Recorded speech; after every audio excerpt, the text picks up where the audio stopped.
Hello friends, आप सभी का स्वागत है। छोटे में तो फ्रेंड्स बात करेंगे क्रिप्टो मार्केट न्यूज़ के ऊपर। अभी टाइम पर मार्केट में जो भी बड़ी अपडेट्स है फ्रेंड्स उसे कवर करेंगे, बट उससे पहले देखेंगे हम लोग fear and greed index meter को। तो फ्रेंड्स आज के दिन अगर इस मीटर की बात करें तो फ्रेंड्स 24 पर देखने को मिल रही है। जैसा कि मैंने पहले ही बता रखा है कि लगभग आप 2 वीक 3 वीक 4 वीक बोल सकते हो, ये जो मीटर है आपको इसी रेंज में बना रहता है, मतलब 20 टू 24 के बीच में। तो सेंटीमेंट की बात करें तो अभी भी फियर वाला ही मार्केट में सेंटीमेंट बना हुआ है, जो कि एवरेज लेवल का फियर है। तो चलो फ्रेंड्स अभी मार्केट के सिचुएशन को देखते हैं, उसके बाद से जो भी इंपॉर्टेंट न्यूज़ और बड़ी न्यूज़ दिखेंगे उसे कवर करते चलेंगे। तो फ्रेंड्स यहाँ पर बात करें ओवरऑल मार्केट कैप की, तो आप यहाँ पे देखो 942 बिलियन डॉलर देखने को मिल रही है, और वहीं अभी लगभग 3% की जो है ग्रोथ मार्केट में बनी हुई है। तो फ्रेंड्स यहाँ पर देखो जो Solana based defy protocol mango markets है उसने लॉस किया 117 मिलियन डॉलर। और किस में, तो ये हैक के कारण इतनी इनकी लॉस हुई है, जैसा कि जो इन्होंने प्रोजेक्ट्स डिस्कोड था उसमें इन्होंने रिवील की थी इस बात को। तो चलो फटाफट से नीचे आते हैं। तो फ्रेंड्स यहाँ पे इसी के बारे में मतलब डिटेल वगैरह जो है देखने को मिलेगा। तो यहाँ पर देखो जो अटैकर हैं उन्होंने क्या किया, मैनिपुलेट किया, और जो प्राइस है आपको प्रोजेक्ट्स नेटिव टोकन मैंगो उसी के साथ ये चीज़ें हुई है, जिसमें कि लगभग 117 मिलियन डॉलर जो है वो आपको यहाँ पर हैक कर लिया गया, फिर या चोरी कर लिया गया, जिस सेंस में आप इसे समझो। तो चलो फ्रेंड्स अब बढ़ते अगले न्यूज़ के लिए।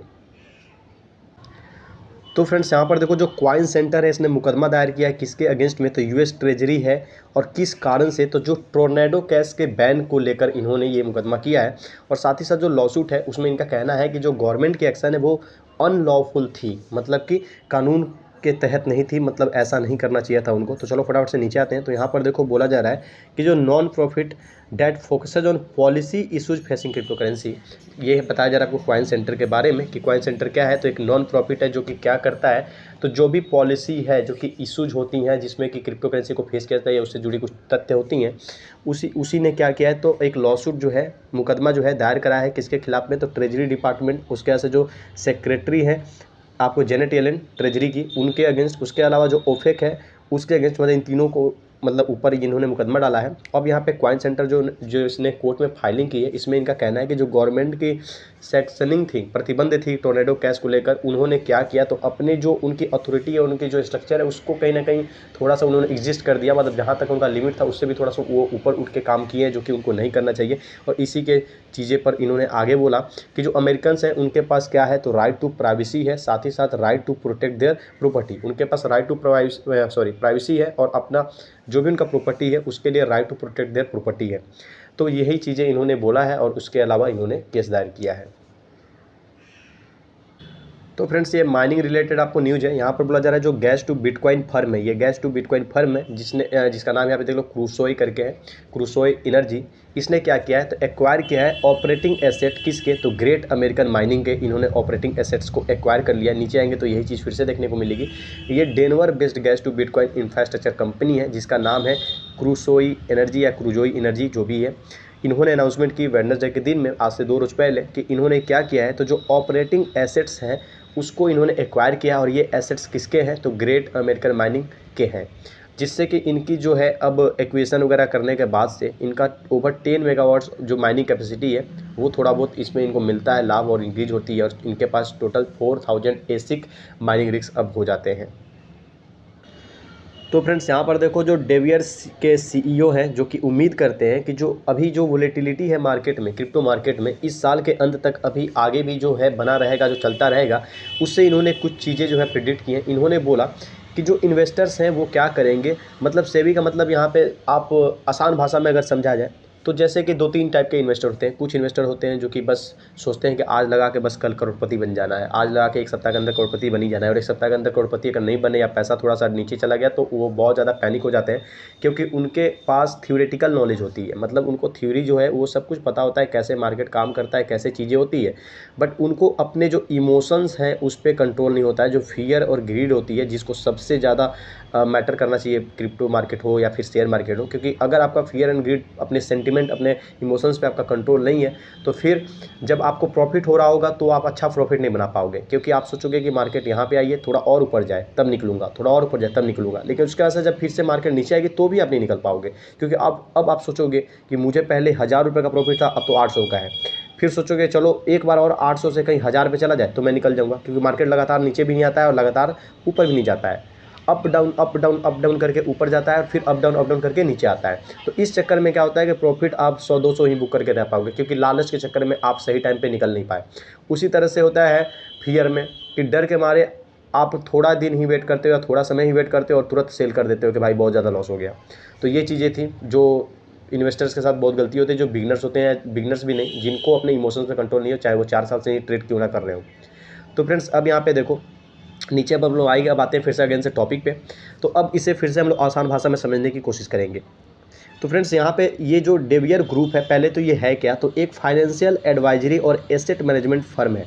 इसी के जो सीईओ हैं उन्होंने कहा कि जो मार्केट में वॉलेटिलिटी है, मतलब मार्केट का जिस तरह से अभी स्थिति चल रहा है, कभी ऊपर जा रहा है कभी नीचे जा रहा है और मार्केट पूरी तरह से डाउन है, तो ये इस साल के अंत तक लगभग क्रिप्टो मार्केट का सीन जो है देखने को मिलेगा।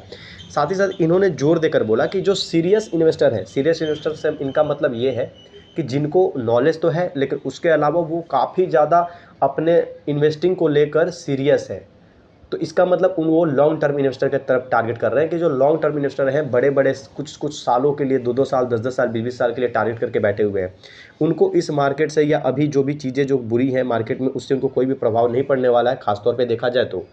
लेकिन वहीं जो आपको सेलर होंगे, जो पैनिक सेलर होंगे, जैसे मार्केट में लोग जो पैनिक हो जाते हैं कि भाई ये मैं तो बर्बाद हो गया, डूब गया, मेरा सारा पैसा फंस गया, क्यों, तो यहाँ पर भी एक गलती होती है। अगर आप डेली 100 रुपये कमाते हो तो आप 50 भी मत लगाओ, 100 भी मत लगाओ, आप लगाना है तो 10 रुपये लगाओ, या उस अमाउंट को लगाओ, जैसे 5 रुपये लगाओ, उतना ही लगाओ जितना कि अगर लॉस हो जाए तो आपको दिक्कत ना हो। आप ज़्यादा अमाउंट अगर लगा देते हो, आपका अगर कमाई है मंथली, अगर आप 50,000 कमाते हो, लेकिन अगर 5,000 आपका लॉस हो जाता है एक मंथ के अंदर, तो आपको कोई दुख नहीं है, तो ठीक है। लेकिन आप लगा देते हो 25,000 और ये लॉस हो जाए तो फिर आपको दिक्कत हो जाएगा। तो फ्रेंड्स यहाँ पे इन्होंने कहा पैनिक सेलर, यहाँ पे आप नोटिस करो कि जो पैनिक सेलर्स हैं उन्हीं से ये क्या करने वाले हैं, ये लॉन्ग टर्म क्रिप्टो इन्वेस्टर्स जो हैं वो क्या करेंगे, तो डिजिटल करेंसी बाई करेंगे। और कितने में बाई करेंगे, तो काफ़ी चीप में बाई करेंगे, क्योंकि अभी मार्केट आपको पता है डाउन है। बीटीसी हो या और कोई भी करेंसी हो, सभी अपने ऑल टाइम हाई से 80%, 70%, 60% तक डाउन चल रहे हैं। मतलब कि फिर से जब इस प्राइस पे जो भी लेकर बैठा हुआ है या इससे भी कम प्राइस पर जो लेकर बैठा हुआ है, आज से 1 साल 2 साल 3 साल बाद जब भी मार्केट फिर से ऊपर जाती है और बीटीसी का जो भी ऑल टाइम हाई था उसको ब्रेक करके उससे भी ऊपर जाती है, सिर्फ बीटीसी नहीं, अल्टरनेट कॉइन भी इसी तरह से फॉलो करके अपने प्रीवियस रिकॉर्ड को ब्रेक करेंगे। क्योंकि मार्केट एक बार डाउन नहीं हुआ है, आज से 10 साल का रिकॉर्ड उठा के देखो, काफ़ी बार डाउन हुआ है। तो उसके बाद से क्या होगा, अच्छा खासा उन्हें बेनिफिट होगा। लेकिन जो उस टाइम या अभी के टाइम जो पैनिक होकर लोग जो बेच रहे हैं, और बाद में जब वो देखेंगे कि ये मार्केट कहाँ से कहाँ पहुँच गया 1-1.5 साल के अंदर या 6 मंथ के अंदर या 2 साल के अंदर, तो उनको सिर्फ अफसोस होगा और कुछ नहीं होगा। तो यहाँ पर मैं सिर्फ इस न्यूज़ को थोड़ी सी आसान भाषा में समझाने की कोशिश किया कि इनका यही सेंस है, ये यही बताते हैं, सजेस्ट करते हैं, सजेस्ट नहीं करते हैं, ये बस बताते हैं कि कैसे पैनिक जो सेलर्स हैं उनसे प्रॉफिट होने वाला है जो लॉन्ग टर्म इन्वेस्टर्स हैं, क्योंकि वो पैनिक होकर बेचेंगे चीज़ें और इनको सस्ते में वो चीज़ें मिलेंगी और ये सस्ते में बाई करेंगे। बाकी आपकी मर्जी, आपको जैसा करना है वो करो। तो चलो देखते हैं अगली न्यूज़ को। तो फ्रेंड्स यहाँ पर देखो, बोला जा रहा है कि जो क्रिप्टो एक्सचेंजेज है अभी भी अवेलेबल हैं रसियंस के लिए, मतलब कि जो रसिया के यूजर्स हैं उनके लिए क्रिप्टो एक्सचेंज अभी भी अवेलेबल है। जबकि इनके ऊपर जो ईयू है उसने ताज़ा प्रतिबंध लगाया है। उसके अलावा जो रिपोर्ट है उससे ये खुलासा होता है कि जो रशियन यूजर्स हैं वो अभी भी क्रिप्टो जो एक्सचेंजेज है उसको यूज़ कर पा रहे हैं, अभी भी उनको कोई दिक्कत नहीं है। तो इसी के बारे में फ्रेंड्स ये अपडेट था। अब यहाँ पे देखो, a list of crypto exchanges including global platforms have not introduced new restrictions on Russian users. अब यहाँ पे बोला जा रहा है कि अगर क्रिप्टो एक्सचेंजेस के लिस्ट को देखें जिसमें कि आपको ग्लोबल प्लेटफॉर्म्स भी इंक्लूड हैं, तो उसने क्या किया है, तो अपने जो रेस्ट्रिक्शंस वगैरह ईयू के द्वारा लगा गया है उन्होंने रशियन यूजर्स के लिए उसे इंट्रोड्यूस नहीं किया, उस रेस्ट्रिक्शंस उस प्रतिबंध को इंट्रोड्यूस नहीं किया। जबकि ईयू के जो मोस्ट रिसेंट सैंक्शंस हैं उनको लगाया गया है, ऐसा कहना है। अब ये कहाँ से आता है, तो रसिया क्रिप्टो मीडिया जो है उसने ये रिपोर्ट की।